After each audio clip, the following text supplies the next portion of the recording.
that snowstorm that we're getting in northern Utah in our mountains, that is really much needed for us after a really slow start to the winter season. Yeah, certainly is. Statewide, our snowpack is averaging about 80%. News specialist Alex Cabrero joined us live tonight. And Alex, this storm certainly going to help that number.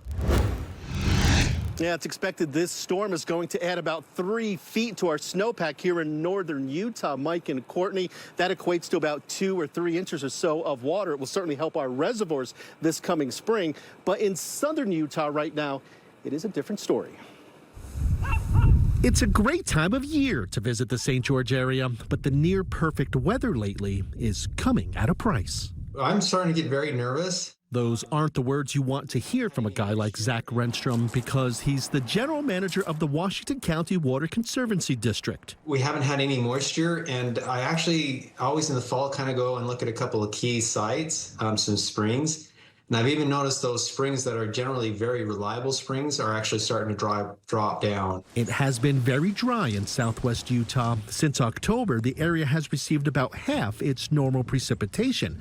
Gunlock is one of several reservoirs in the area that is more empty than full, but it's those very reservoirs that at least give the county a bit of a safety net. Next year, I can, confidently say that we're going to have enough drinking water for next year. And the only reason I can say that with the lack of precipitation this year or this fall is because of our reservoirs and us storing that water. Water conditions are better in northern Utah. Jordanelle is at about 80% full, and the statewide average is 75%, which is slightly lower than at this time last year, but well above the severe drought years of 2021-22.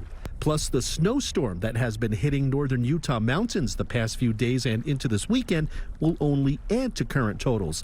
It's the kind of snowstorm Renstrom would love to see in southern Utah mountains. We're still optimistic that we'll get the moisture and precipitation that we desperately need, and it could happen.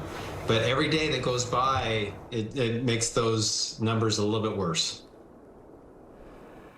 Yeah, Renstrom is asking residents there in southern Utah to start conserving as much water as possible, and they will start seeing messaging about that in the coming months. He also says there have been years past that started this slow, but then storms have caught them up, so there is always hope. But it is important to note, Mike and Courtney, that the best area in the state, the Uinta Basin, right now precipitation totals about 164% of normal.